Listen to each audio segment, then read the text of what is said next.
and the cops came to the parking lot, and we're like, what the fuck? So what we did, it was harvest time. So we chopped down like 25 pounds, bro. And we got it out of there, put it into this huge old tarp, rolled it up like a freaking burrito, 24 pounds, and put it into this truck. My cousin's driving it on the 405, and then like, I don't know where to, like fucking Whittier or something like that. But we got it out of there. That shit was pretty gnarly. We were like, what the fuck's going on? It's the Prodcast with the Prodigy. It's the Prodcast with the Prodigy. It's the Prodcast with the Prodigy. My podcast.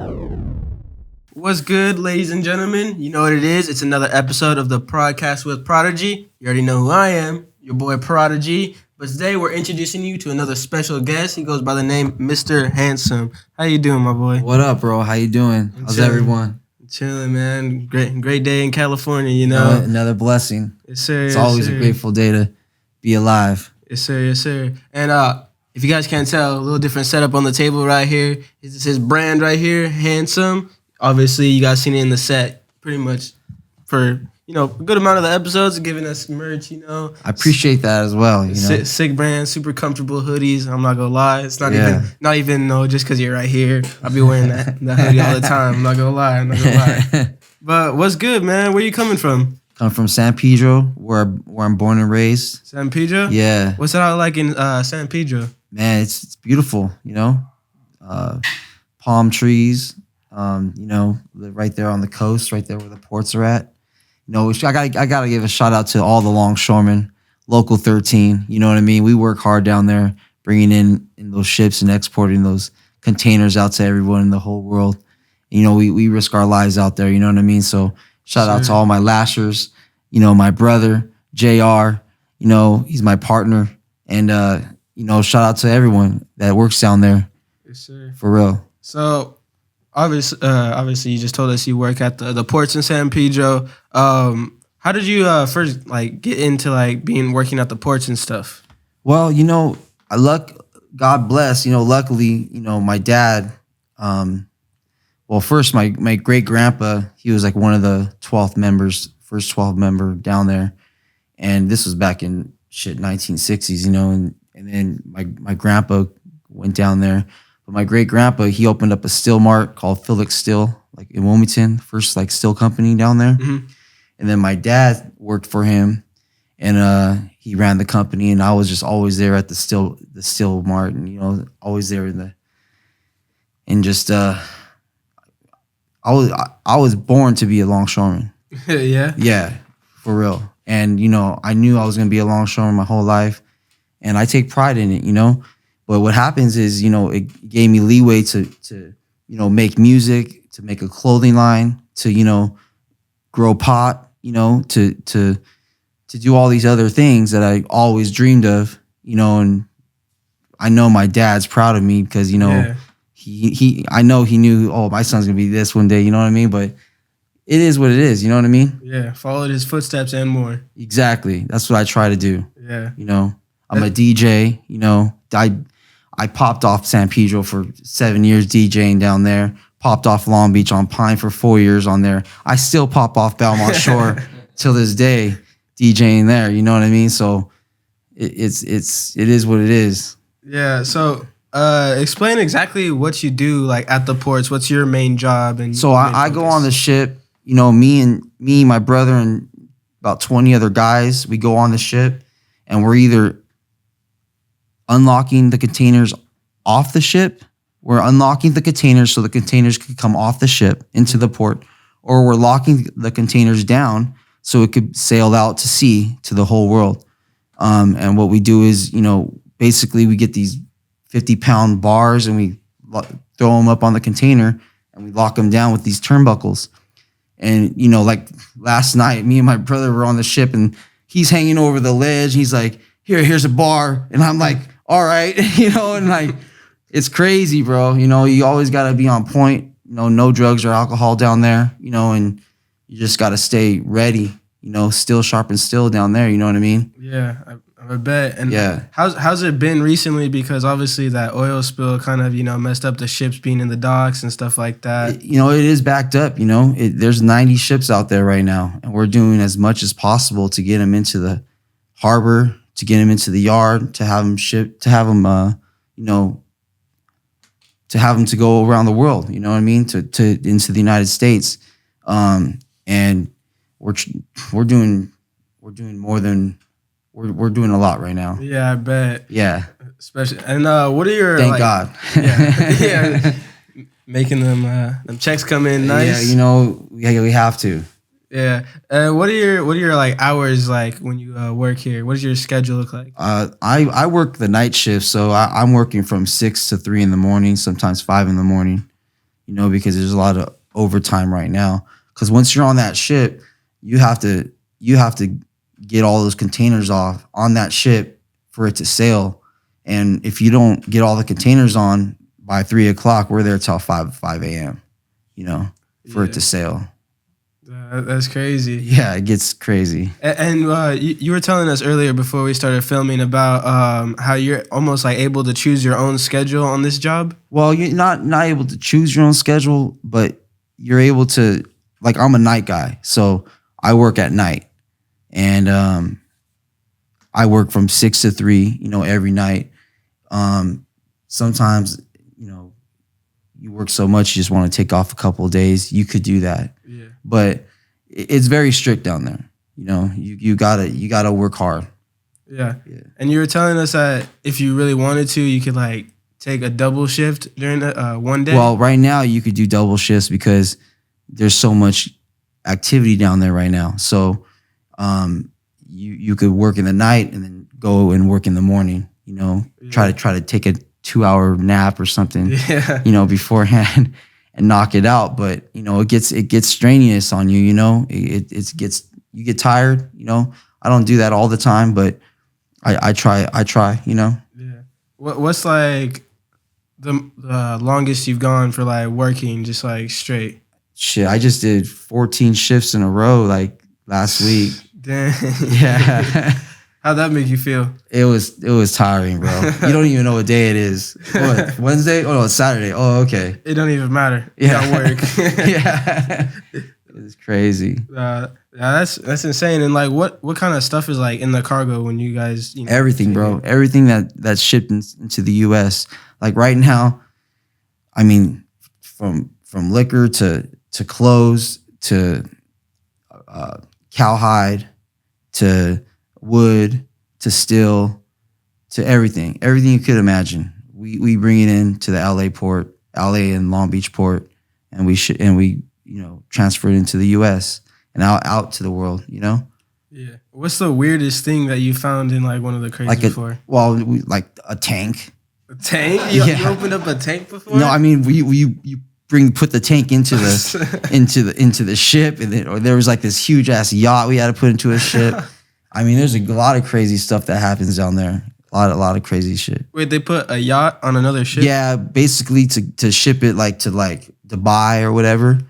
You put it into another ship, to a big ship. Yeah. And you have to lock it down and all that. Dang. Lock it in a crate? Yeah, you lock it into, no, not a crate. You lock it into the hole. They call it a hole, but it's underneath. It's inside the ship. It's below all the cargo. Yeah. Dang, that's crazy. Yeah. How long have you been working at the port?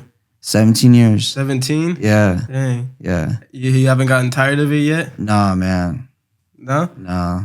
Dang, that's sick. And I bet it pays real good, huh? It is what it is. We work hard. We work hard for that dollar. Because like I said before, it's not like when you get injured down there, you lose a hand, you lose a finger, you lose a leg, you lose an eye. It's not like regular job. You gotta stay fit. You gotta keep your mind right. All that. Yeah, of course. I could imagine. But outside of that, you were telling us before that you've done stuff in music and DJing and stuff like that. So when did you first get introduced to the music scene? Well, I always loved music, and my dad was a a rock star. You know, he played the bass, and then I would always DJ like my house parties. You know, when I was young, man, us kids, we go crazy. You know what I mean? I'd always DJ the parties, and my older peers would DJ the parties. You know what I mean? So I was around music all the time. I mean, we had a collection of like 200 albums. You know, you remember when the iPods came out? Like my boy had like 30,000 songs, bro. And like every single song, I was like, you know what I mean? Like I was like, damn, this is crazy.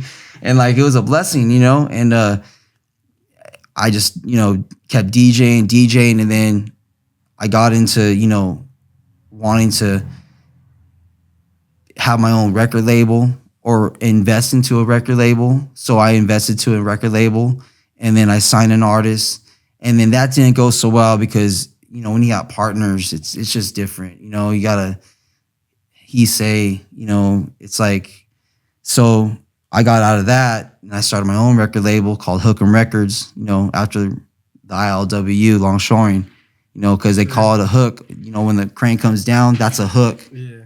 And so I started that, and then, you know, I'm lucky because, you know, I learned from the best, man. There was this talented guy, his name was Fam, and we signed him to, the company I invested in was called Dead Broke at the time.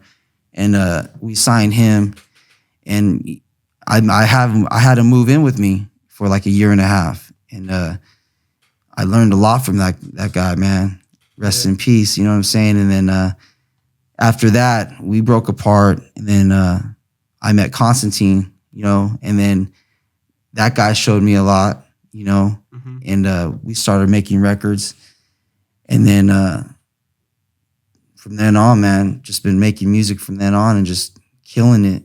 Yeah, making the best of the best. So do you just like produce the tracks, or do you hop on the tracks with your vocals? Yeah, I do everything, man. From producing to mix to writing to singing to rapping. You know, shout out to my boy Jason Specs, man. Jason Specs, he came from 1500 or nothing, and that Constantine introduced me to them. And then tell us about, for the people watching, 1500 or nothing. Well, I got introduced to them from Constantine. Constantine was signed at 1500 or nothing at the time, and he would always take me to the studio, and Jason was there, and he introduced me to Jason, and Jay Specs was, you know, very kind and shit. And so from there on, you know, he said, yeah, here's my number, you know. And then he's mixed every single song of mine, mixed and produced some of them, but mixed every single one. But yeah, it's tight. Shout out to him, man. Without him, shit. So when you refer to him 1500, what is 1500? Who is 1500? They're a band / record label right there, you know, off of Slauson, I think it is. Right there. Shit, they brought up Nipsey. You know, shit, they did so many things. James Flaunt Leroy, man, he's written songs for Beyonce, Jay-Z, Justin Timberlake, to everybody. And he taught Constantine like all of what he knows, and I was like, just watching all that was just like amazing. Like being in the studio, watching them work, that just put my game on a whole nother level. Yeah, you know, it's a blessing. Yeah, that's crazy. Yeah. Start off just as like a little kid, just messing around. Yeah, man, just being like, and then boom. So when you were younger, were you like actually DJing with like a mix board and stuff like that? Yeah, turntables. So how did you really like get into that? You just decided one day like, hey, I'm gonna DJ this party right now. Actually, you know, my friends, the older crew I used to hang out with, my boy, shout out to Angel to the Beat.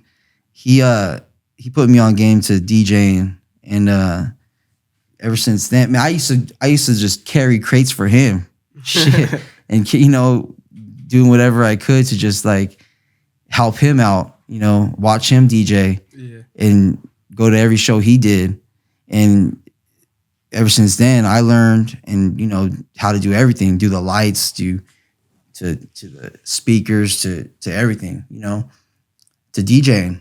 Yeah. And ever since then, I popped it off. That's sick. That's sick. What was your like favorite type of like styles of music to be DJing and mixing? I'd say like that Dr. Dre, Snoop Dogg, DJ Quick. OG stuff? Yeah, that OG stuff. And Mustard came out and took over the whole scene. Shit like that. Yeah. And how big were these parties when you were like DJing them? What was like your biggest party that you And one party was like, 200 people. The helicopters came. It was crazy on this tennis court. It was crazy. You were DJing on a tennis court? Yeah, it was nuts. Did they take like the middle fence down? It was just an open court? I think it was an open court at that time. Dang. Yeah. How did you get that gig? Just friends. Friends just would want to DJ. I'd do it for free. Really? Hell yeah. When I was young, I'd do it all for free. I didn't know what I was doing. I was just making the party pop. Yeah. You know what I mean? It was fun. And everyone in the neighborhood knew about you and knew to Oh, like, call man, you my for block DJing? hated me. My block hated me, bro. We'd have parties. Man, there'd be so many fights at my parties. It'd be crazy. Fights on the lawn, fights at the park, fights in the street. It's crazy. Yeah, that's sick though. Yeah. Nothing like that. Shout out to happens Amar Street and Amelia. Nothing like that happens around up in my neighborhood. Nothing close to that. There's a party going on outside right now. You can barely hear it. That's the loudest it's been all month. But that's sick. Imagine the neighbors probably just got used to it at a point, huh? Yeah. Started throwing eggs at us. So, growing up from as a kid DJing, do you still DJ right now? Yeah, man. Still DJ till this day. I like it. I slowed down on it though.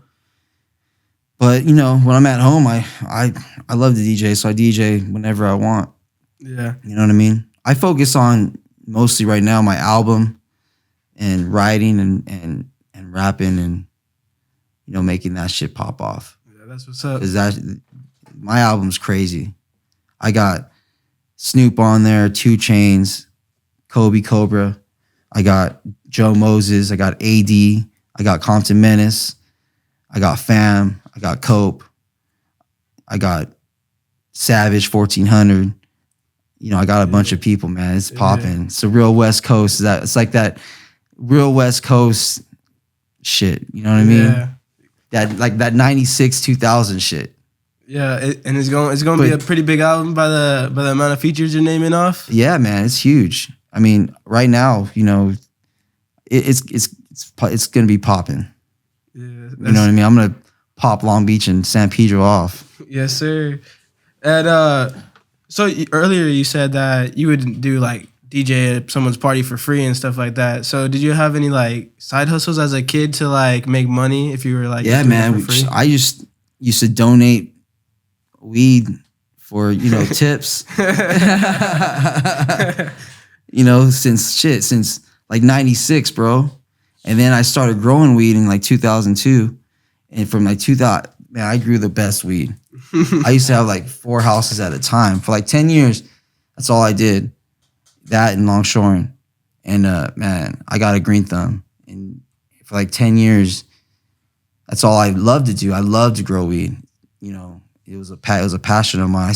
I miss it, but it just takes a lot out of you, bro. It's like 24/7. You're nurturing plants, you know what I mean? But that's what I love to do is to do that. Yeah. It's crazy. Did you ever have any like crazy stories of like when you're trying to donate to somebody? You know what? Not when I tried it, not when I was donating, but one time we had the grow in the back garage, and the garage was connected to like a parking lot, and the cops came to the parking lot, and we're like, what the fuck? So what we did, and it was harvest time, so we chopped down like 25 pounds, bro, and we got it out of there, put it into this huge old tarp, rolled it up like a freaking burrito, 24 pounds, and put it into this truck. My cousin's driving it on the 405, and then like I don't know where to, like fucking Whittier or something like that. But we got it out of there. That shit was pretty gnarly. We were like, what the fuck's going on? Dang. That's sketchy. Yeah, it was pretty crazy. Dang. But yeah, a lot of shit happened. But you know, that's kind of why I got out of it, because you know, you have your friends stealing from you, you have your peers stealing from you. But you know, when you're young like that and you make that kind of money, you flash. You don't know how to act. You know what I mean? You're just flashing. You're fucking giving weed away. Yeah, I can imagine. You know, but that's why I started making music. The money I made from weed, I put into my music, and I just promised that, you know, I'm gonna make something for the world to hear, for the world to have, that can never take away from me ever again. You know what I'm saying? Mm-hmm. Like the best product that I could ever make, because I made the best product. I mean, if you had weed from like 2002 to 2010 in Pedro, it's probably coming from us. But yeah, man, I just promised that I'm gonna make something that no one could ever take away. Yeah. You know what I'm saying? So do you still like work with like marijuana now, or is that a thing of the past? That's the past. Yeah. Yeah. Yeah. I believed in it, you know, and I still believe that it's a natural remedy for a lot of sicknesses out there, you know. You know, I'm glad to see that it got to where it is now, where it's legal, you know, where we could talk about it, you know what I mean? Because back in the day, it wasn't. That shit was crazy. It was just as bad as cocaine. Yeah. You know what I mean? Yeah. I mean, that's pretty crazy, though. You know, obviously a word got you a little bit of bread up, you know, got you a little start. Yeah, you know, you always get what you work for. You know what I mean? Whatever you work for, that's what you're going to get, you know, hands down. Yeah. And you know, no disrespect to whatever your hustle is to, you know, try and get there, as long as, you know, it's working for you. Yes, exactly. You know, because everyone has their own thing that they're going through, and you got to just keep on pushing. When you fall down, you got to get up and go even harder.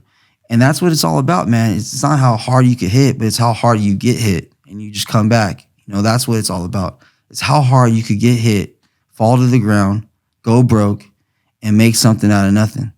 You know what I mean? Yes, sir. That's what's it. And how like quick did you get from like doing just DJing to wanting to do rapping? Shit.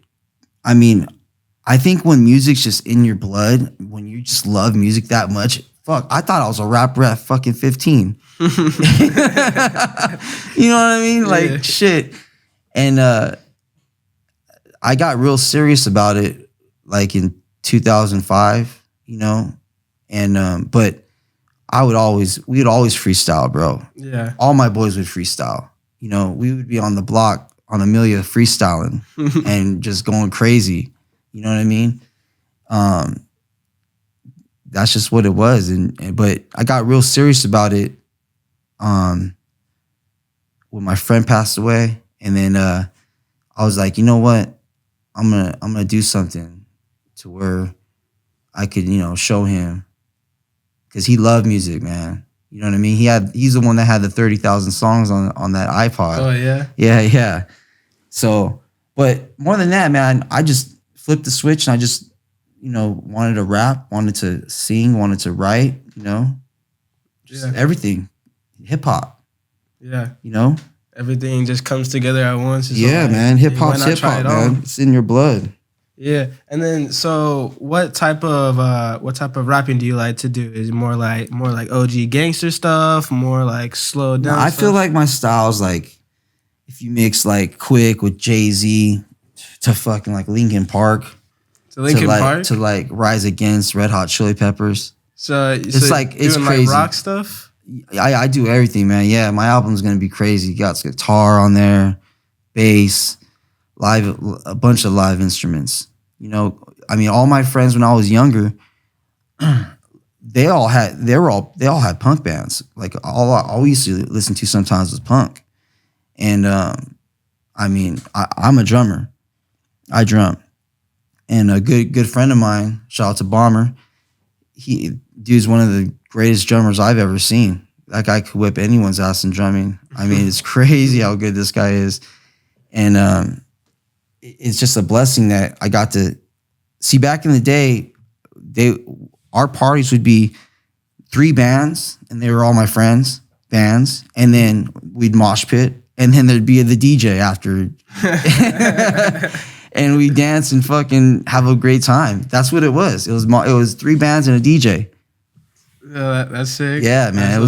So that's kind of like how Sublime popped off. Yeah. Like, man, they were one of the greatest bands in Long Beach and St. Pete. Like, that was our vibe.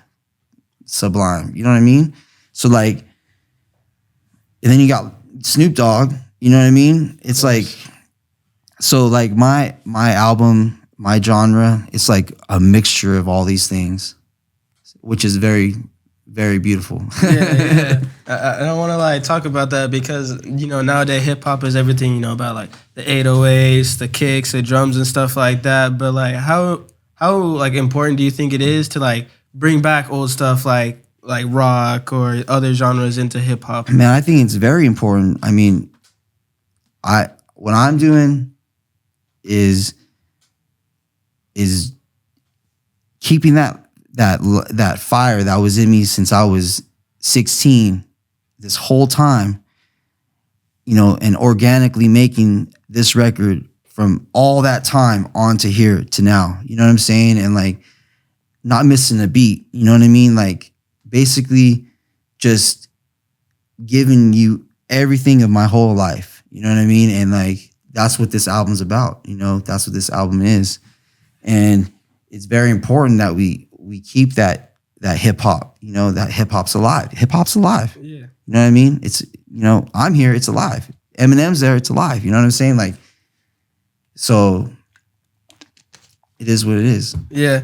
And so you said that, do you produce music as well, right? Yeah. So on this album, are there songs where it's just you, like fully produced by you and only you on the You know what? No, because my team, you know, Jason Specs, you know, Cope, Pumbaa, You Nuts, you know, from Snow the Products crew. I got Casket on there. Nah, it's not just me though. You know, I'm a team. You know, it's just not me. This album is a team effort, and that's what it's all about. That's why you're gonna get the best music. Yeah. Well, that's dope. I look forward to you know listening to it. Yeah. You got a lot of good names out there, and you know, obviously you got the history. I started rapping in 2005. It's 2021 now. This man's got some experience under his belt. It's crazy. And have you ever experimented with making like other music outside of just rapping? Yeah, man. Yeah, like I said, my boy Bomber, he has his own band, and it's like I say punk, classic rock, and I'm in that. I'm drumming for him all the time. Have you ever like done a live performance with him? Yeah, a couple times. Like what were they at? Like some like venues or just like some parties? Yeah, some venues in Long Beach. Yeah, that's sick. Yeah. What was your most like memorable moment in it? Shit, man. Probably watching him drum. I mean, it's crazy, you know?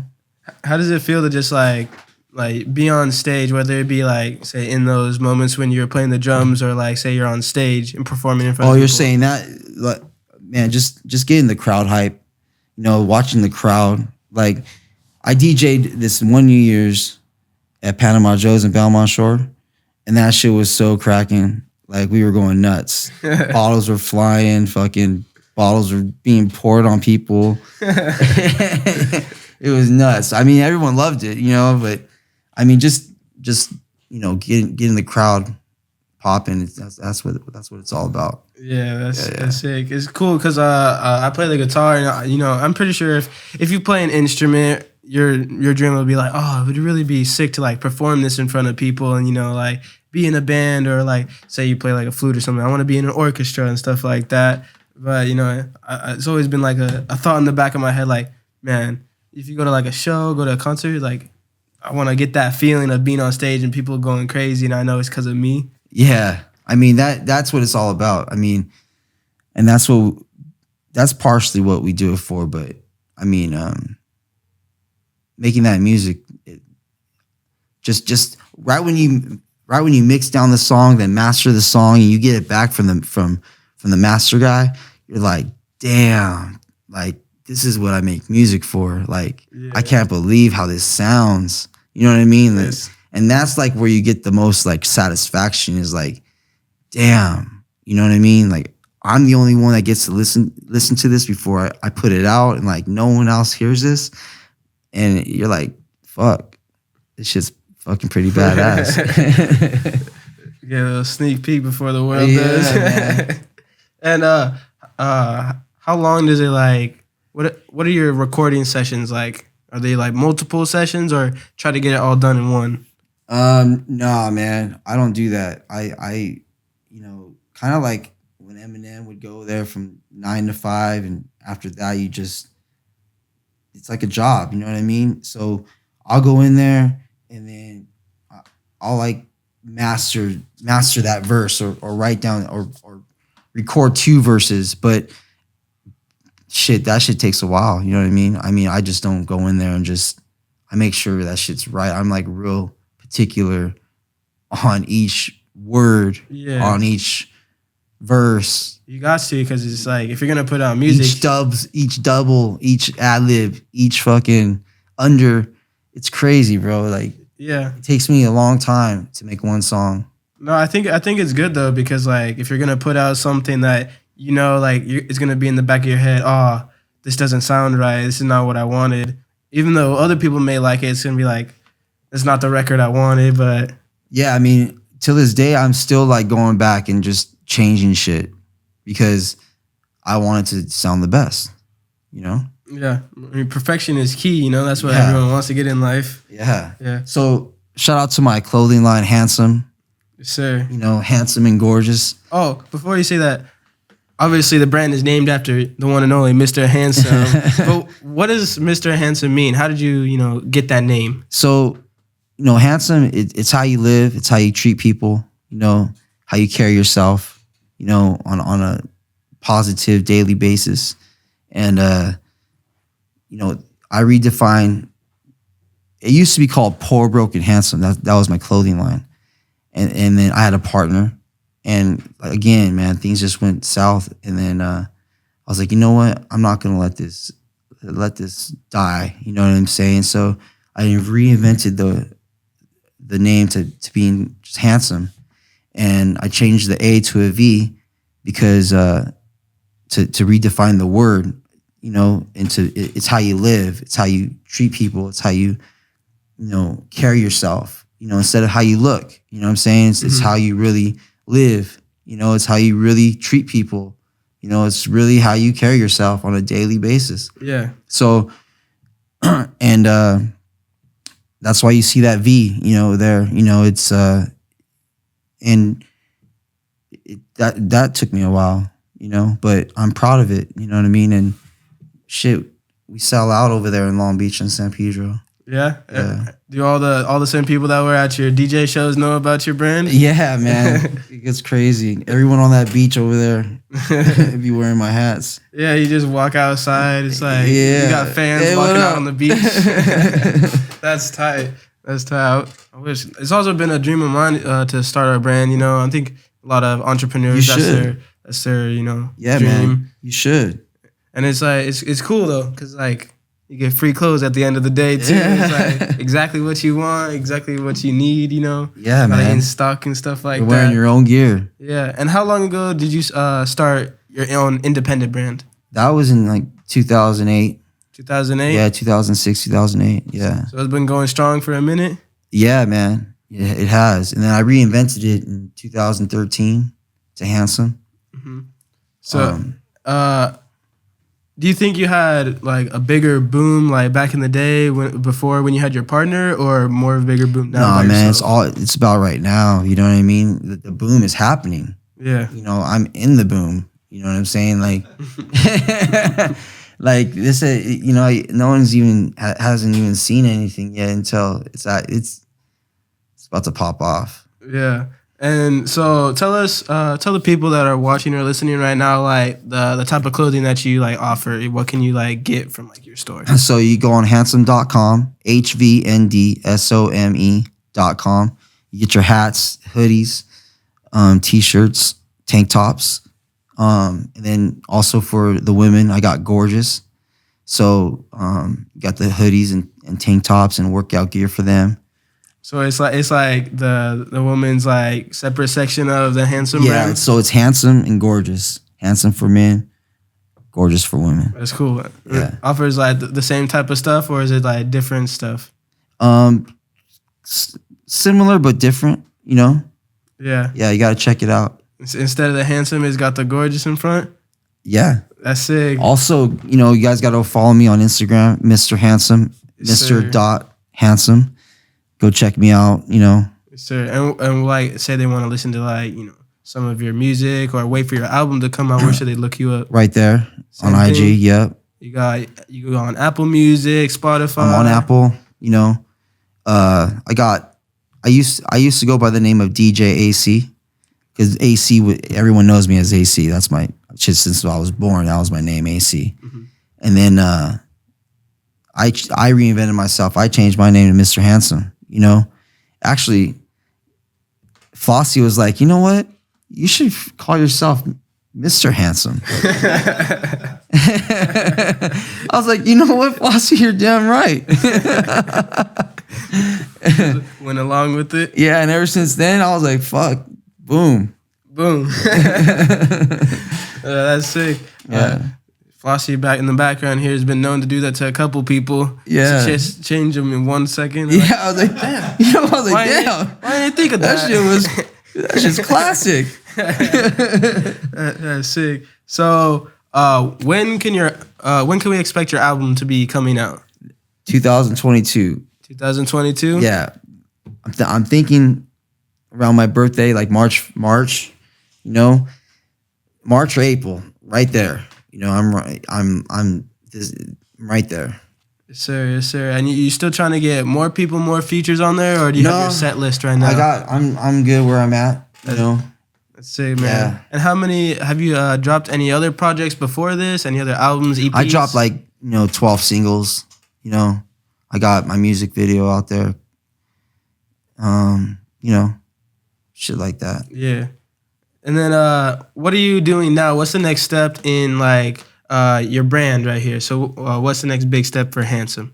You know, getting it out there for everyone could have. You know what I'm saying? Just making my music attract you to my merch.